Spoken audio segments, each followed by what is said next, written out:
1 Timóteo 3,14, é o nosso texto-chave. Na verdade são dois textos. Nós queremos iniciar. Nosso tema de hoje é sendo a igreja do Deus vivo. Vamos estar colocando a capinha para que você memorize sempre esse título, né? Essa ideia, esse tema de hoje, sendo a igreja do Deus vivo.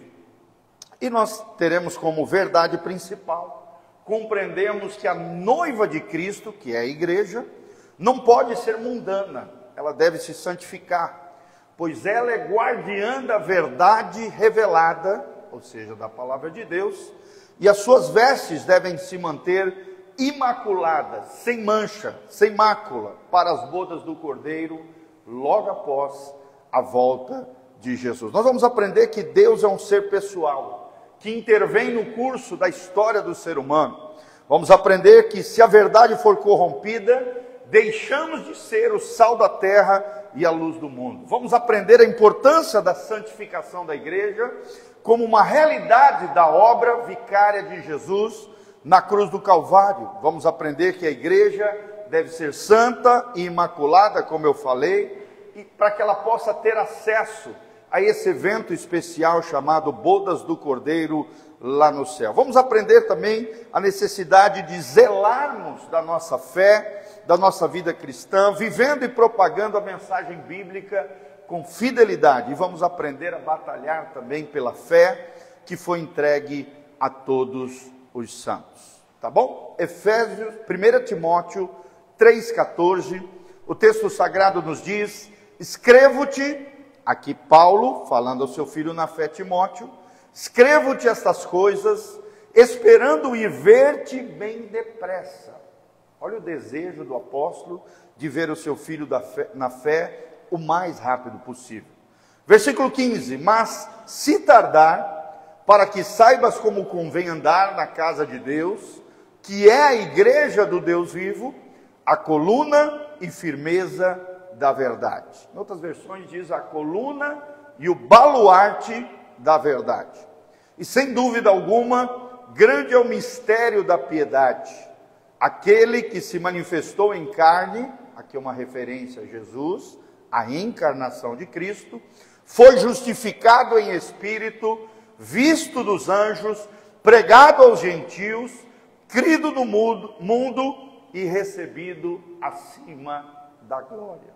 Então, está falando de Jesus. O mistério da piedade é Jesus Cristo, aquele que se manifestou em carne, ou seja, em forma humana, aquele que foi justificado em espírito, aquele que foi visto e ministrado pelos anjos, aquele que foi pregado aos gentios, não apenas aos judeus, mas aqueles que não eram judeus, a cada um de nós, né, todos aqueles que não são da descendência judaica, chamados de gentios, foi crido no mundo. Quantos crentes nós temos aqui? Dá um glória a Deus. E foi recebido acima na glória. Aqui está falando da ascensão de Cristo. É interessante que a vida cristã, né, a vida de Cristo envolve a encarnação, o nascimento virginal de Jesus, a vida e obra de Jesus, a morte na cruz, a ressurreição e a ascensão aos céus. Mas ainda falta um evento acontecer com relação a Jesus Cristo, que é a volta de Jesus. Quantos aqui querem ir para o céu aqui? Lembra que você pode ir para o céu ou através da morte física, agora pegou, né? Ou então com a volta de Jesus realmente dito, que é o arrebatamento da igreja. A volta de Jesus, ela pode acontecer de duas maneiras. Quando nós morremos fisicamente, se estamos em Cristo, vamos nos encontrar com Ele. Porque a alma e o espírito retornam ao Criador. Se você é um filho de Deus, você vai estar na glória com o Pai e o Filho que está sentado à direita de Deus. Se você estiver vivo na volta de Jesus, ou arrebatamento da igreja, translado também é conhecido, rapto da igreja, você será arrebatado. Amém? Os mortos serão ressuscitados, mas os vivos serão arrebatados, tomados com força e levados de forma gloriosa para encontrar com Jesus nos ares. Outro texto que eu quero ler com vocês, dentro da temática de hoje, Efésios 5, 25. Efésios 5, 25. Aqui é um texto que fala da relação de Cristo com a igreja, que é a nossa ênfase hoje, mas também do marido com a mulher, como um tipo, um símbolo da relação de Jesus com a igreja. Efésios 5, 25 diz: vós maridos, amai a vossa mulher, como também Cristo amou a igreja, e a si mesmo se entregou por ela, para santificá-la, purificando-a com a lavagem da água pela palavra, para apresentar a si mesmo, ou seja, ao próprio Cristo, uma igreja gloriosa, sem mácula, nem ruga, nem coisa semelhante, mas santa e irrepreensível. Fala comigo, santa e irrepreensível. Na última semana nós falamos sobre a importância de sermos irrepreensíveis. O que é uma pessoa irrepreensível? É uma pessoa que não leva puxão de orelha toda hora, não fica pisando na bola, errando, falhando toda hora, de forma imatura, carnal, infantil. É nesse nível que Deus quer nos levar, de maturidade, de vida com Deus, de retidão, de santidade. Uma vida sem mácula, que é mancha, uma vida irrepreensível, santa e irrepreensível diante de Deus. Fala comigo, Deus espera, fala bem alto, Deus espera que eu viva uma vida santa e irrepreensível. Amém? Santidade aqui não é a condição de perfeição, senão seria algo impossível para nós, seres humanos falhos, que já nascem no pecado, com a semente do pecado e com a inclinação para o mal. Mas sim santidade no sentido de nos separarmos, nos consagrarmos, nos aperfeiçoarmos, melhorarmos a cada dia na direção de nos tornarmos, no poder do Espírito Santo, cada dia mais semelhantes a Jesus. Quantos homens aqui querem ser uma bênção? Levanta a mão assim, fala, eu quero ser uma bênção. Você quer ser um homem de verdade, você precisa ser semelhante a Jesus. Quantas mulheres aqui querem ser mulheres virtuosas, mulheres extraordinárias, mulheres cheias do Espírito Santo? Vocês precisam também, mulherada, adquirir as virtudes de Jesus. Não é a masculinidade de Jesus, não, as virtudes, as qualidades de Jesus na vida de vocês. Porque todo crente foi chamado a ser santo, separado, dedicado, consagrado ao Senhor e irrepreensível. Incapaz de ficar levando puxão de orelha, exortação, né, zorbada, como a gente brinca, né, fala entre os jovens, toda hora. Não, para. Deus te chamou para ser maduro. Amém? Discipular, o que a gente está fazendo aqui através da palavra é isso, é discipular as pessoas. O problema é que hoje nós vivemos uma era do mimimi. As pessoas se ofendem por qualquer coisinha, sim ou não? As pessoas trocam as coisas de Deus por qualquer coisa. Como foi falado pela Leia, né? Muitas vezes Deus está lá no final da fila. Elas querem tudo menos a presença de Deus. Infelizmente, gente, cada vez está mais escasso, cada vez o amor tem se esfriado e o pecado tem se multiplicado na vida das pessoas. Sim ou não? Mas eu e você seremos santos e irrepreensíveis diante de Deus em amor. Amém? Então, santidade não é perfeição, é separação. 32, grande é este mistério, ou seja, o mistério da igreja de Jesus, digo, porém, a respeito de Cristo e da igreja. Então, aqui em Efésios 5, né, de 25 até o 32, 25 a 27, e o último versículo, 32, é uma referência da relação entre Cristo e a igreja, que é o que nós estamos falando hoje, sendo a igreja do Deus vivo. Como é que eu e você podemos ser a igreja do Deus vivo? Será que nós entendemos e compreendemos qual é o nosso papel como igreja? Será que temos vivido como verdadeiros crentes, cheios do Espírito Santo? homens e mulheres comprometidos com Deus, com as coisas de Deus, assim como foi bem falado pela Leia, buscando a boa parte, que é estar aos pés de Jesus, viver na presença de Deus. Então, o objetivo do nosso estudo hoje, dessa ministração, dessa pregação, é explicar a natureza da igreja de Deus, do Deus vivo. Segundo lugar, é enfatizar o relacionamento de Cristo com a igreja por meio da santificação. Porque a Bíblia diz: sem santidade ninguém verá o Senhor. Em terceiro lugar, nós vamos elencar e ensinar quais são as armas da igreja do Deus vivo. É isso que nós queremos, com a graça de Deus, ensinar aos irmãos. Amém? Nós temos visto os efeitos do mundanismo, são percebidos quando a igreja deixa de ser pautada pelos valores da fé e da palavra de Deus. Infelizmente, nós não estamos imunes à influência da sociedade. Uma sociedade salpicada pelo pecado, nociva. Então nós vamos abordar isso, Cristo, a igreja, quais são as armas, o que é, a importância da igreja local. E a proposta nossa é justamente essa, chamar a sua, minha atenção, de como nos tornarmos uma igreja santa e irrepreensível, coluna e baluarte da verdade. Então, em primeiro lugar, gente, a natureza da igreja. Qual é a natureza da igreja? Do que é feita a igreja? Qual é a essência da igreja de Jesus? Em primeiro lugar, a Bíblia diz que a igreja de Jesus, que não é o auditório, não é uma estrutura material feita de cimento, concreto, nada disso, gente. Igreja somos nós. Amém? Eu me lembro desde pequenininho, quando a gente falava: pai, eu estou indo para a igreja. O meu pai já vivia essa visão, né, da restauração, sempre dizia, puxava a orelha nossa, ele dizia: filho, você não vai para a igreja, você é a igreja. Vamos falar junto? Eu não vou para a igreja, eu sou a igreja. É claro que é importante esse prédio, essa estrutura, né, toda a parte de equipamento, tudo isso é muito importante, gente, mas não é o mais importante. Nada disso serviria se não houvessem pessoas aqui, cheias do Espírito Santo de Deus. Amém?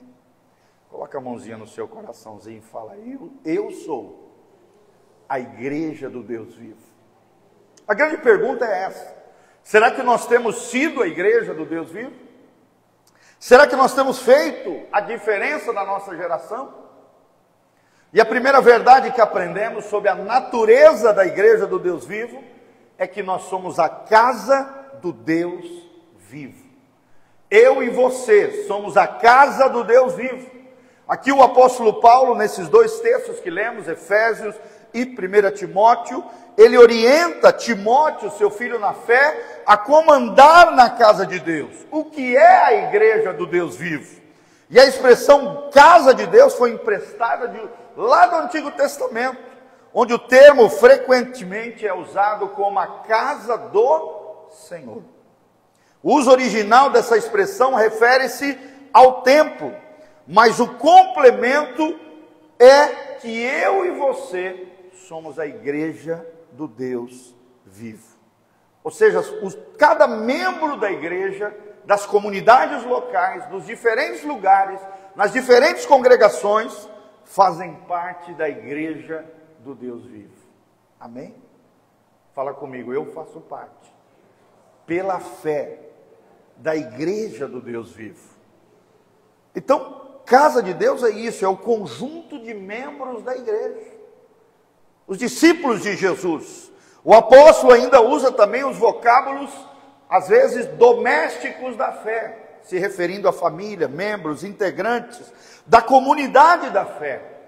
Paulo às vezes usa o termo também família de Deus, porque a igreja precisa ser uma família, e não qualquer família, mas a família de Deus. O termo que Paulo mais usa é corpo de Cristo. A igreja é o corpo de Cristo, não apenas aquele que foi pendurado na cruz, que foi o corpo físico de Jesus, mas existe um corpo espiritual, místico, onde cada membro faz parte da igreja do Senhor, do corpo de Cristo. A Bíblia também usa o termo templo do Deus vivo e enfatiza o verdadeiro Deus em contraste com os ídolos mortos. Querido, preste atenção, olha para mim, só existe um Deus verdadeiro. E o único Deus verdadeiro é o Deus e Pai de nosso Senhor Jesus Cristo. É o Deus da Bíblia Sagrada, é o Deus de Abraão, Isaque e Jacó, é o Deus de Israel, não de Israel lá, nação de Israel, nação política, não, do povo verdadeiro de Deus. Que claro, pode estar alguns lá em Israel, outros estão espalhados pelo mundo, mas está falando do povo de Deus. Amém? É claro que nós temos que olhar para Israel com carinho, com amor, com afeição. A Bíblia diz que nós temos que orar para que haja paz em Jerusalém, e isso é de Deus, está na palavra. Mas presta atenção, nós somos o povo de Deus. Amém? Será que temos agido como o povo de Deus? Será que temos sido templo do Deus vivo? Será que temos sido corpo de Cristo? Será que realmente temos sido uma família de Deus? Será que somos membros dessa igreja invisível, de todas as eras, de todos os tempos, de todos os crentes, de todos os lugares? Será que Deus, quando olha lá do céu com o seu GPS celestial, Deus encontra eu e você cheio do Espírito Santo, aguardando a vinda do Senhor Jesus? Será que eu e você temos buscado a presença do Senhor? Será que temos dedicado o nosso tempo na melhor parte, na boa parte que Maria escolheu aos pés de Jesus?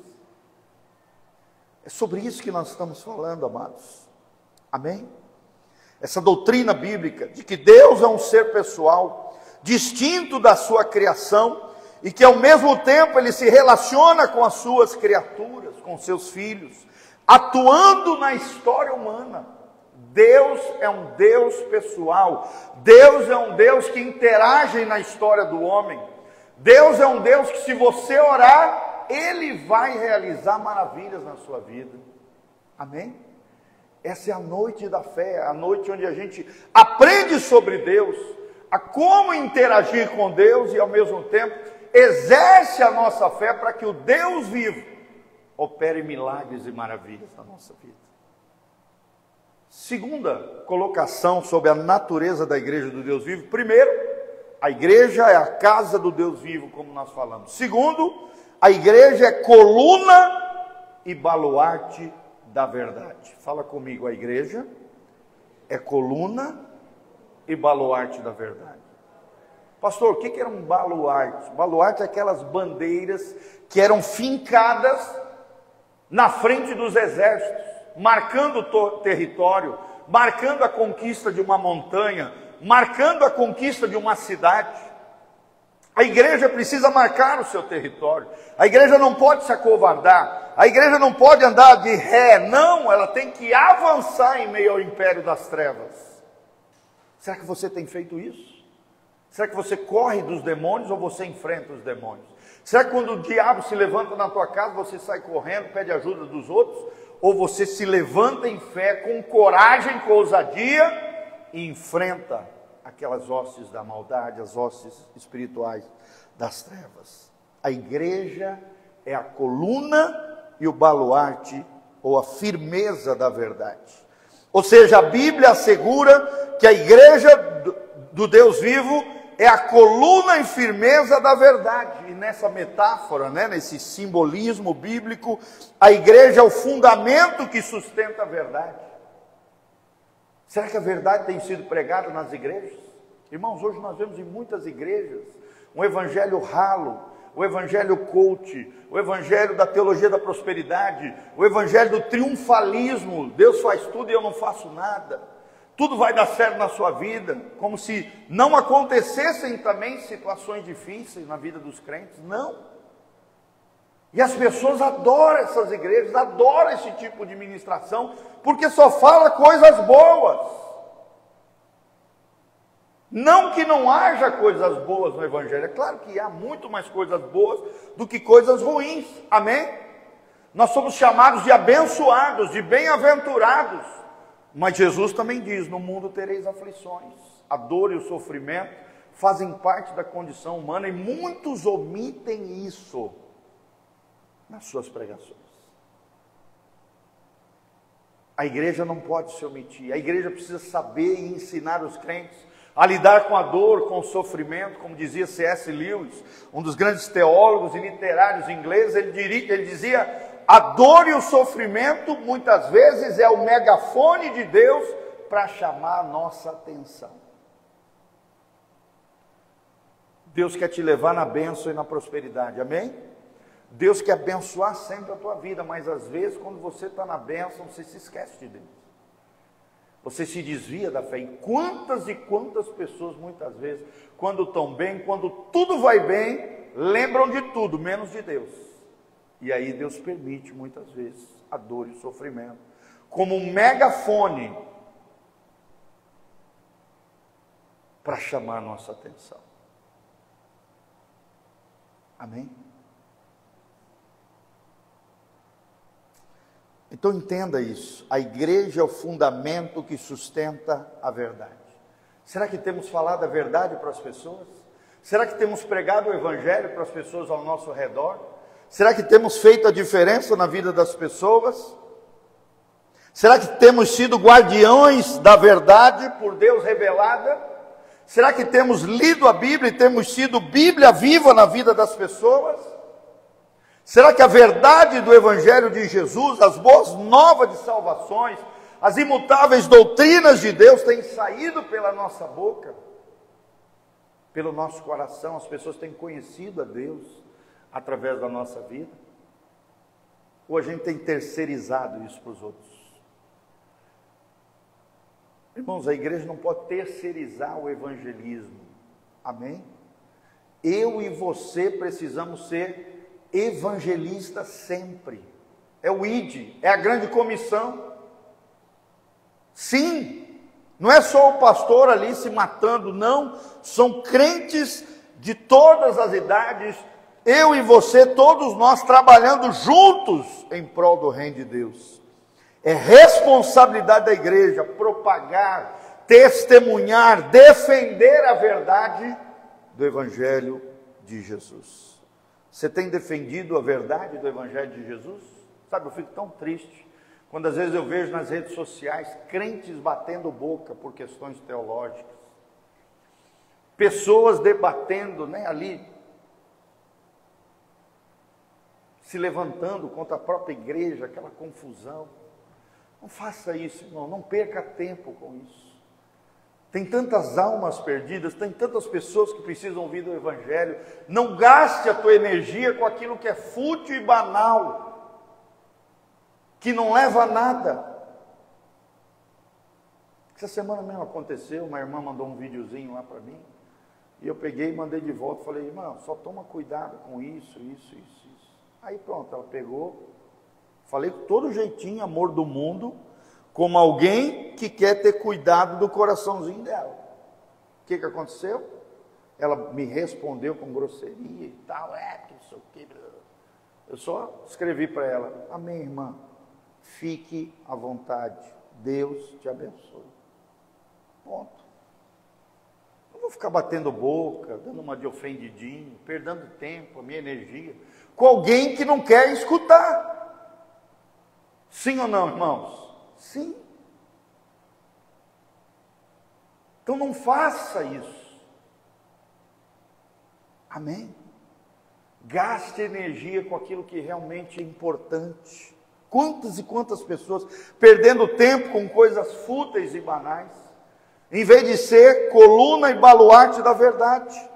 Então, desse modo, como temos aprendido, no zelo pela verdade, os líderes da igreja devem ser irrepreensíveis, capazes de repudiar falsos mestres e suas heresias dentro das comunidades.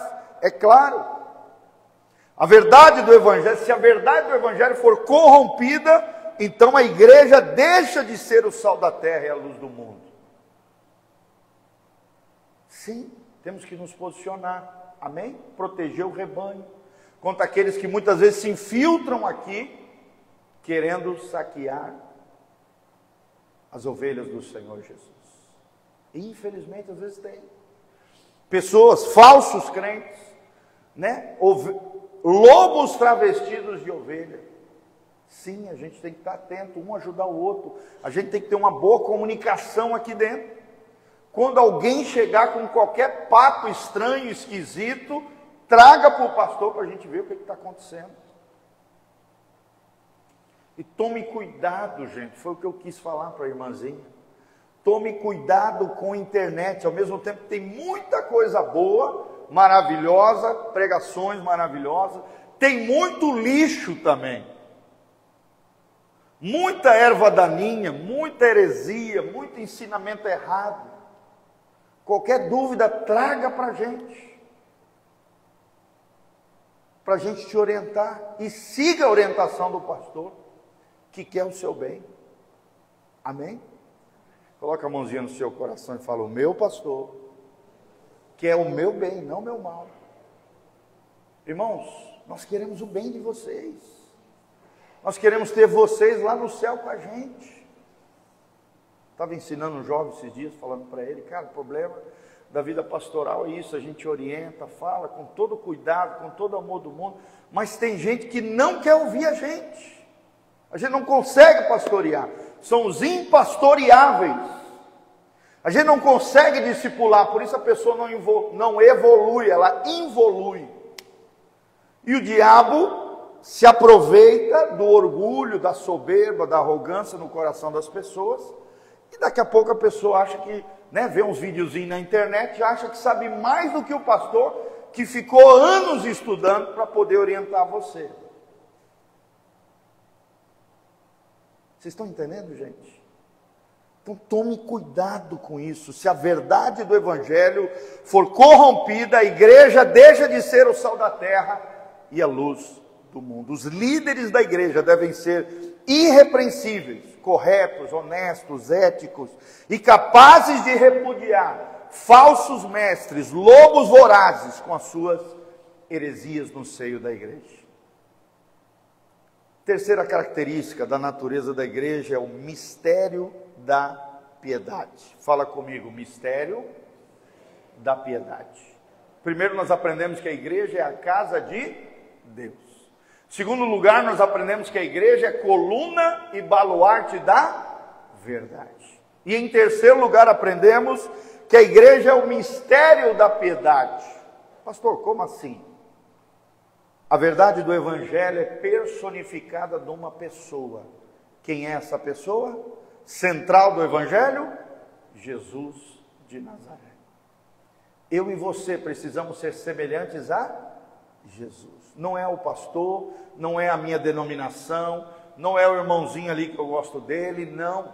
Eu e você somos chamados a ser semelhantes a Jesus. É claro que nós também, pastores, temos que ser uma referência de Jesus para vocês, amém? Mas os nossos olhos precisam estar em Cristo. É Ele que é o autor e consumador da nossa fé. É Ele quem é o mistério da piedade, porque a verdade do Evangelho é personificada em Cristo. Coloca lá para nós, João 14,6. João 14,6, olha o que diz. Disse-lhe Jesus: eu sou o caminho, a verdade e a vida. Ninguém vem ao Pai senão por mim. Não é santo nenhum, não é grande personagem da história nenhum, não é líder religioso nenhum, não é uma pessoa estranha, não. O foco da nossa fé precisa ser Jesus. Ele é o caminho, Ele é a verdade, Ele é a vida. Ele é o único mediador entre Deus e os homens. Não é santo nenhum, não é a mãe de Jesus, não. Não é nenhuma entidade, seja de qualquer religião aí de origem, afro, seja da feitiçaria, seja de outras religiões, não. Só existe um caminho ao coração de Deus. Só existe um mediador entre Deus e os homens, é Jesus Cristo. Então aqui nós devemos ter atenção para as palavras mistério e piedade. Mistério sinaliza que a verdade do Evangelho foi revelada aos santos, aos filhos de Deus, aqueles que se separam na presença de Deus. Sim, e a segunda palavra, piedade, retrata a base do cristianismo, que é a fé cristã, também conhecida como vida piedosa. Fala comigo, vida piedosa. O que é a vida piedosa? É a vida consagrada, gente. É a vida em amor, você amando a Deus, amando a si mesmo, obedecendo a Deus e amando o próximo como a você mesmo. Amando a Deus com todo o coração, com toda a alma, com toda a força, com todo o entendimento, mas também obedecendo a Deus em tudo aquilo que Ele pediu para você. Amém? O Evangelho que foi revelado aos santos, mistério. Piedade significa a base do cristianismo, que é a fé cristã. A gente não fica seguindo filosofias humanas. A gente não fica seguindo, ciência A, B, C ou D, não. A gente segue a fé cristã, que é baseada na palavra de Deus. E a palavra de Deus, nós aprendemos nos últimos cultos que eu ministrei, ela é inerrante, infalível e suficiente. Vamos falar junto? Inerrante, infalível e suficiente. Inerrante porque nos seus originais ela não contém erro. Ela é infalível porque ela funciona se você colocar em prática na sua vida. A palavra de Deus, diz Hebreus 4, ela é viva e ela é eficaz. Ela tem a vida de Deus e ela é eficaz porque funciona. E em terceiro lugar, ela é suficiente porque tudo aquilo que o ser humano necessita, quanto à salvação, quanto à caminhada com Deus, ao desenvolvimento da espiritualidade, está contida na Bíblia Sagrada. Amém? Levante a sua Bíblia assim comigo. Assim. Quem tem, né? Porque agora todo mundo está no celular também. Levanta lá no alto assim e fala: Senhor Jesus, obrigado pela tua palavra. Ame a palavra de Deus, gente. Tinha um antigo pastor que me ensinou que se a palavra de Deus não te mudar, não te transformar, nada nem ninguém conseguirá assim fazê-lo. Se a palavra de Deus não transformar você, nada nem ninguém o fará. Por isso que Jesus, o apóstolo Paulo falou ali em Efésios 5, que Cristo lava a sua igreja através da palavra. Nós somos lavados, nós somos purificados pela palavra. É pela ação do Espírito Santo, mas pela palavra de Deus.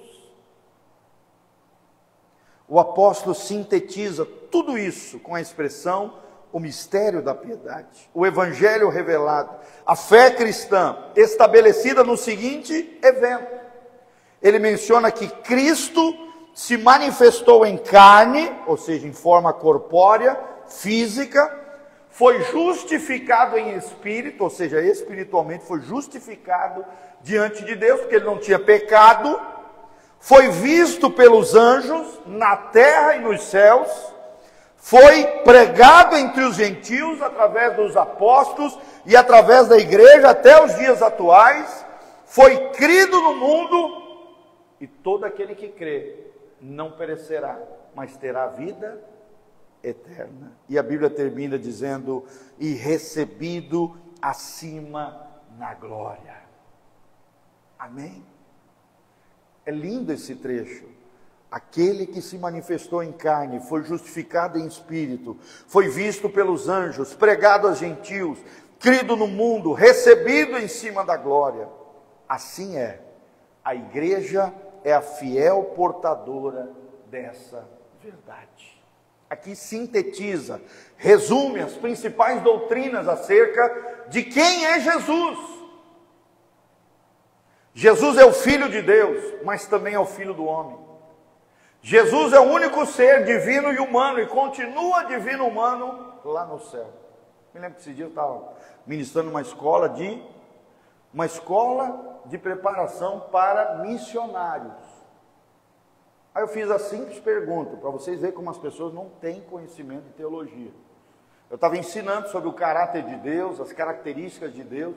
Cheguei para eles e falei: pessoal, Jesus lá no céu é homem ainda hoje? Eles não sabiam responder, gente. Eles não sabiam responder. Uma simples pergunta que eu fiz. E eu falei para eles: Jesus continua sendo homem lá no céu, um homem ressurreto. As primícias daqueles que dormem, o primeiro ressurreto que vive para todo sempre, como homem, num corpo humano, divino e humano. Depois que Jesus, gerado pelo Pai, gerado no ventre de Maria, de forma sobrenatural, milagrosa, pelo Espírito Santo, com a semente de Maria, ali duas naturezas permanecem no mesmo corpo, no mesmo ser. Claro que Jesus morreu na cruz, como ser humano, como corpo físico, mas ressuscitou. E continua sendo humano lá nos céus. Por isso ele é nosso advogado fiel, gente. Tem que ter um ser humano lá no céu, à direita de Deus Pai, intercedendo a nosso favor. Porque ele continua sendo como nós somos, humanos. Só que numa dimensão glorificada, extraordinária, o Cristo ressurreto. Jesus é um modelo daquilo que no futuro nós seremos. Um corpo ressurreto, um corpo glorificado, ou então, se você não morreu, um corpo arrebatado, transladado e transformado pelo poder de Deus. Amém? Quem quer ser arrebatado ou ressuscitado aí, levanta a mão. Você precisa compreender as coisas de Deus. E hoje não está sendo pregado mais essas coisas, gente. Eu fiquei 5 dias naquela escola missionária, ensinando para eles quem era o Deus da Bíblia Sagrada. Como é que eles vão pregar sobre Deus se eles não sabem quem é Deus? Como é que eles vão falar de Deus se eles não sabem quem é o Deus da Bíblia Sagrada?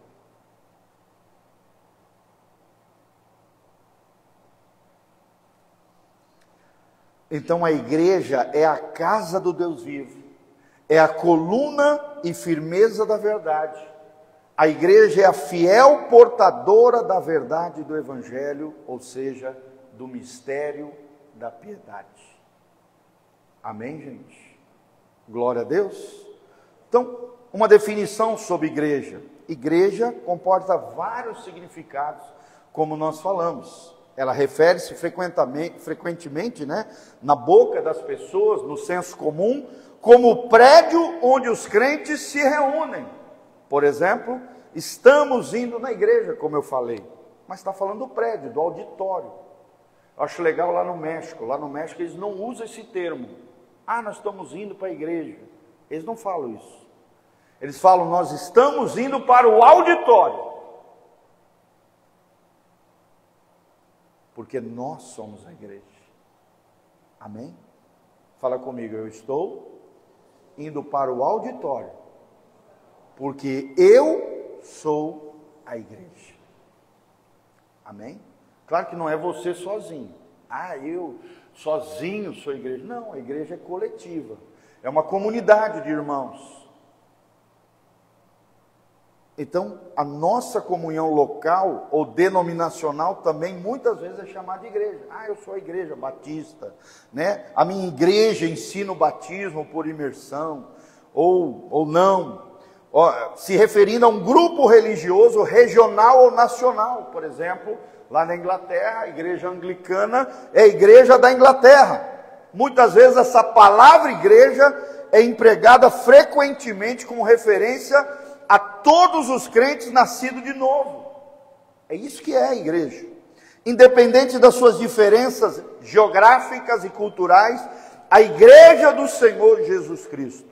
Mas seja como for, o significado bíblico de igreja refere-se primariamente não a instituições, não a culturas, mas sim às pessoas reconciliadas com Deus, mediante a obra salvífica de Jesus, e que agora pertencem a Ele. Amém? Fala comigo: igreja são as pessoas reconciliadas com Deus, mediante a obra salvífica de Jesus Cristo, e que agora pertencem a Ele. Quantos aqui pertencem a Ele? Levanta a mão e fala: eu sou de Jesus. Fala comigo: eu sou a igreja de Jesus. Então vocês entenderam, né? Tem pelo menos esses 3 significados. Igreja como prédio, o auditório. Quando você fala estou indo na igreja, é o prédio, o auditório. Não é o uso mais correto da palavra. Segundo, eu estou indo na igreja batista, igreja anglicana, em termos de instituição e denominação.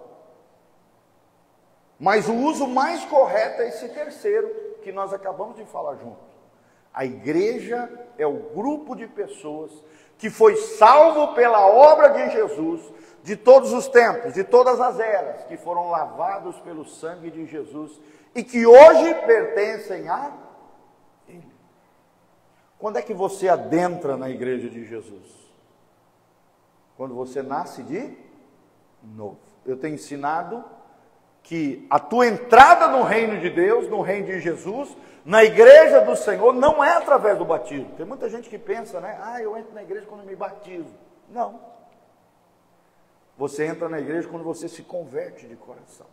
Conversão, regeneração ou novo nascimento. Quando você se batiza, você sela essa aliança com Deus publicamente diante da igreja local da qual você faz parte. Amém? Glória a Deus. É importante o batismo, gente? Sim ou não? Por isso você que quer se batizar, não se procure. Dê o seu nome para a Betinha, nossa secretária ali, fala com ela. Dê o seu nome, nós vamos entrar em contato com você, nós vamos fazer um discipulado pessoal para você se batizar. Para você se aliançar com Deus na comunidade local, na igreja local que você faz parte, a igreja Casa na Rocha. Amém? Nós vamos te acompanhar, nós vamos ver como é que está a tua vida, se você já está preparado, se a tua conversão realmente é real. Vamos te ensinar o que significa o batismo, os primeiros passos da fé cristã, o que Deus espera de você como discípulo de Jesus. E aí então, se nós percebemos que você tem essa convicção, essa aliança com Deus, você, no momento propício, é batizado. Amém? Quantos aqui são batizados? Levanta a mão. Todos nós precisamos ser batizados, gente. Tem muita gente que espera tudo estar perfeito na sua vida para se batizar. Não é assim. Ai, pastor, mas por que você não batiza, irmão? Porque se você esperar perfeição para se batizar, você não se batiza nunca. Você tem que ter arrependimento no seu coração e reconhecimento de quem é o Senhor. Amém? E a importância que o Senhor tem para o teu coração. Isso é ser igreja. Glória a Deus, irmãos. Amém? Então nós vamos parar por aqui, num outro momento vamos continuar. Amém? Hoje falamos apenas do primeiro ponto que nós ensinamos hoje sobre o tema. Qual é o nosso tema? Sendo a igreja do Deus vivo. Nós aprendemos sobre a natureza da igreja do Deus vivo. Fala comigo: a casa de Deus, coluna e baluarte da verdade e o mistério da piedade. Você, como a igreja, tem que ser as 3 coisas: a casa de Deus, coluna e baluarte da verdade e o mistério da piedade, ou seja, uma personificação de Jesus aqui, agora. Você precisa ser semelhante àquele que te salvou e que é o teu Senhor, pregando Ele em todo tempo e em todo lugar. Amém? Vamos ficar de pé, queridos. Feche os seus olhos diante do Senhor, que a graça e a paz de Deus venham sobre a tua vida. Aleluia. Queria que vocês dessem as mãos aí uns para os outros. Dê a mão para o irmão que está pertinho de você. Vamos terminar orando uns pelos outros, dentro das suas necessidades. Eu queria que você fechasse seus olhos agora, desse a mão para o seu irmão e ao mesmo tempo apresentasse a sua vida diante de Deus e clamasse ao Senhor pela vida do seu irmão. Lembra que ser igreja não é algo individual, é algo coletivo. Você não deve orar só por você, você precisa orar pelos outros também. Não existe fé, eu isolado, uma ilha isolada, não existe isso. A fé é em comunhão, é em koinonia, é como igreja, é como o corpo de Cristo. Fala com Deus agora. Se Deus tem falado contigo, que você tem falhado como igreja do Senhor Jesus, você tem se envergonhado, você tem se acovardado, você não tem falado de Jesus para as pessoas, você fica tímido, você recua, às vezes você dá um mau testemunho lá fora, ou então está vivendo uma vida toda errada, contrária aos preceitos do Senhor. Agora é esse momento de você pedir perdão e falar: Senhor, eu quero ser diferente. Senhor, eu quero ser como Jesus. Senhor, eu quero ser selado pelo Espírito Santo. Senhor, eu quero estar preparado quando Jesus voltar. Senhor, eu não quero me envergonhar da Tua verdade, do Evangelho que me salvou. Senhor, eu quero falar de Jesus com propriedade, com paixão, com amor, de verdade. Senhor, eu quero Jesus. Eu quero fazer parte desse corpo lindo, corpo de Cristo, a igreja do Deus vivo. Senhor, eu quero. Irmãos, infelizmente, muitas e muitas pessoas são falsos crentes, são lobos vorazes travestidos de ovelhas, fazem tudo menos obedecer a Deus, dizem que vivem a vida da fé, mas a sua vida não tem nada a ver com a fé bíblica. Agora é um momento de arrependimento, de quebrantamento, de conserto com Deus. Com certeza o Espírito Santo vai te convencer do pecado, da justiça, do juízo, do que precisa mudar na sua vida, de áreas que precisam ser rendidas ao Senhor, áreas que precisam de conserto na sua vida. Peça ajuda do Senhor, peça ajuda de Deus. Fala com Deus agora, fala: Senhor, eu não estou dando conta. Senhor, eu tenho sido uma vergonha para o Evangelho. Senhor, eu tenho me acovardado. Senhor, eu não tenho sido aquilo que o Senhor espera que eu seja. Mas eu quero ser diferente. Tudo muda quando você muda. Tudo muda quando você toma uma decisão na direção de Deus. Tudo muda na sua vida quando você se posiciona diante de Deus. E este é o momento de posicionamento diante do Senhor. Pai, nós estamos aqui diante da Tua face, diante da Tua presença, declarando que o Senhor é tudo para nós. Senhor, nós aprendemos na Tua palavra, Pai, o quão é importante nos levantarmos como casa de Deus, como coluna e baluarte da verdade, e ensinarmos sobre o mistério da piedade. Ajuda-nos a trilharmos um caminho de vida piedosa, vida consagrada, vida santa, vida separada no Teu altar. Senhor, nos alinha com o céu, conserta a nossa vida, apruma o nosso coração com o Teu coração, Senhor. Nos restaura, nos renova, nos liberta de todo embaraço, de todo atavio, de tudo aquilo que impede o fluir do Senhor, a graça de Deus sobre a nossa vida. Senhor, tira da nossa vida tudo aquilo que, ó Deus, nos atrapalha de caminharmos contigo. Nós te pedimos essa graça em nome de Jesus. Em nome de Jesus. Vamos cantar essa canção linda que a Júlia vai ministrar para você, que fala sobre a importância de andarmos juntos como igreja. Segura na mão do seu irmão e cante comigo. Que foi pago um alto preço. Olha para o teu irmão e declare: para que contigo eu fosse meu irmão. Declare: quando Jesus derramou sua vida, Ele pensava em mim. Ele pensava em mim, pensava em nós. Deus seja redimidos por seu sangue, lutando o bom combate